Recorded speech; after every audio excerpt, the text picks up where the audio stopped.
இப்போ இன்னைக்கு நம்ம பாவக்காயை வந்து எப்படி டிஃப்ரெண்ட்டாக கசப்பே தெரியாமல் வறுக்கலாம். இது மாதிரி வறுக்கும்போது குழந்தைங்கள்லாம் வந்து சூப்பராக சாப்பிடுவாங்க. எப்படின்னு பார்க்கலாம். இப்போ பாவக்காயை நல்லா மெலிசாக அரிஞ்சு வச்சிடணும். அது கூட நம்ம இட்லி மாவு அரைச்சி வச்சுருக்கோம்ல, அது 1 ஸ்பூன் சேர்த்துக்கணும். கொஞ்சமாக பாவக்காய் இருக்கிறதுனால 1 ஸ்பூன், உங்கள் தேவைக்கேற்ப இட்லி மாவு சேர்த்துக்கணும். இப்போ பாவக்காய் கூட இட்லி மாவு சேர்த்தாச்சு. இப்போ உங்கள் காரம் எவ்வளோ தேவையோ அதுக்கு தகுந்த மாதிரி மிளகாத்தூள் சேர்க்கணும். அடுத்து மஞ்சத்தூள் சேர்க்கணும். தேவைக்கேற்ப உப்பு. இதெல்லாத்தையும் மிக்ஸ் பண்ணி ஒரு 10 நிமிஷம் அதில் ஊற வச்சிடணும்.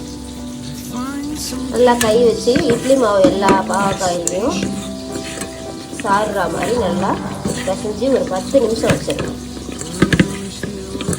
இதை நீங்கள் உங்கள் வீட்டில் செஞ்சு பாருங்கள். குழந்தைங்களாம் எங்களுக்கு திரும்பி பாவக்காய் செஞ்சு கொடுங்கன்னு இப்படி கேட்டு வாங்கி சாப்பிடுவாங்க.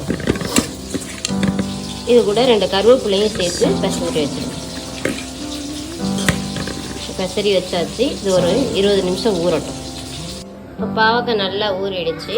இப்போ ஒரு வானலில் எண்ணெய் ஒரு 5 ஸ்பூன் இல்லைனா 4 ஸ்பூன் ஊற்றினா போதும். ரொம்ப எண்ணெயை ஊற்றி வேஸ்ட் பண்ண வேணாம். இந்த எண்ணெயை வந்து நம்ம குழம்பு தாளிக்கிறதுக்கு வச்சுக்கலாம்.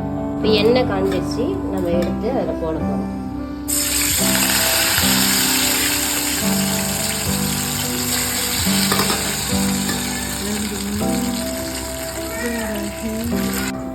அந்த பச்சை நிறம் மாறாமல் அப்படியே வந்திருக்கு பாருங்கள். நல்லா மொறுமொறுன்னு இருக்குது, கிறிஸ்பியாக இருக்குது. இதே மாதிரி உங்கள் குழந்தைங்களுக்கு நம்மளும் சாப்பிட்லாம். பாவக்காய் சாப்பிடாதவங்க கூட இது மாதிரி செஞ்சு சாப்பிடும்போது விரும்பி பாவக்காயை சாப்பிடுவாங்க. இதே மாதிரி நீங்களும் செஞ்சு பாருங்கள். கமெண்ட் பண்ணுங்கள், லைக் பண்ணுங்கள், ஷேர் பண்ணுங்கள். Thank you viewers.